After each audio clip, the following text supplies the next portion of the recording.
Voilà les 5 clés qui prouvent qu'un homme n'est pas sérieux et qu'il ne peut jamais être un bon mari. Le premier point, c'est sa manière de vous parler. Un homme qui peut être un bon mari, là, ça se voit dans sa manière de s'exprimer. Lorsque un homme est arrogant, lorsqu'il ne sait pas comment te parler, il ne sait pas comment te valoriser au travers de ses paroles, tu n'as pas besoin d'un prophète, tu n'as pas besoin même du Saint-Esprit pour savoir que c'est un homme qui ne pourra pas être un bon mari.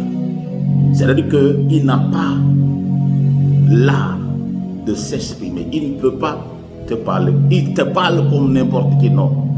La deuxième clé qu'il faut comprendre, que quand tu vois ces signes-là, tu dois comprendre que cet homme-là, il ne peut pas être un bon mari.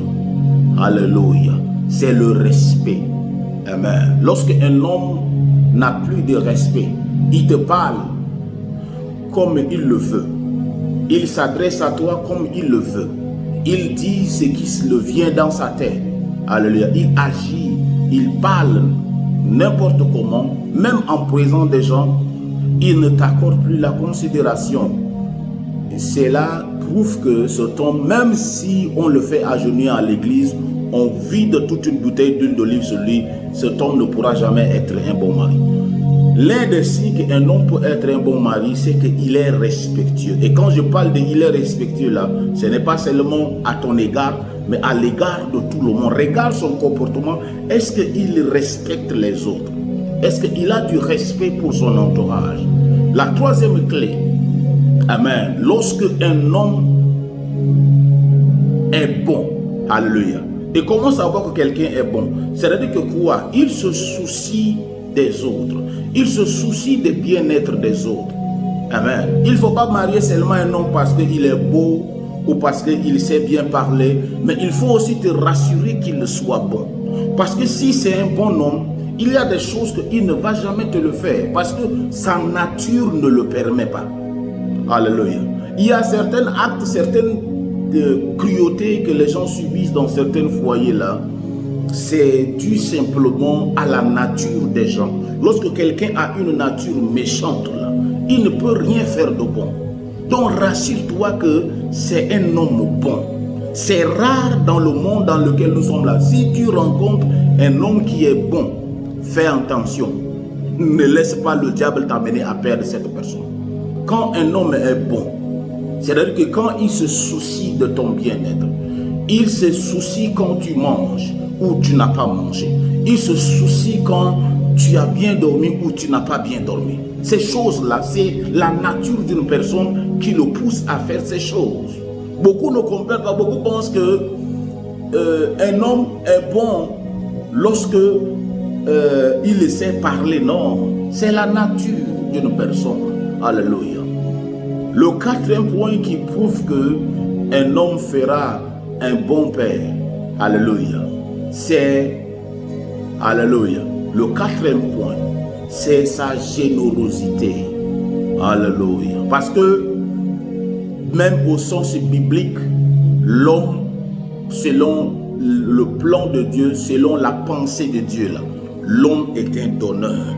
C'est-à-dire que quand tu vois un homme qui aime facilement te donner même le peu qu'il a, il se préoccupe du fait qu'il n'est pas capable de te donner ce qu'il te faut. Quand tu vois qu'il est généreux, il partage facilement ce qu'il a avec les autres. C'est un homme bon. Amen. Quand un homme est généreux, il peut faire un bon mari. C'est-à-dire qu'il peut facilement prendre soin de sa femme et de ses enfants.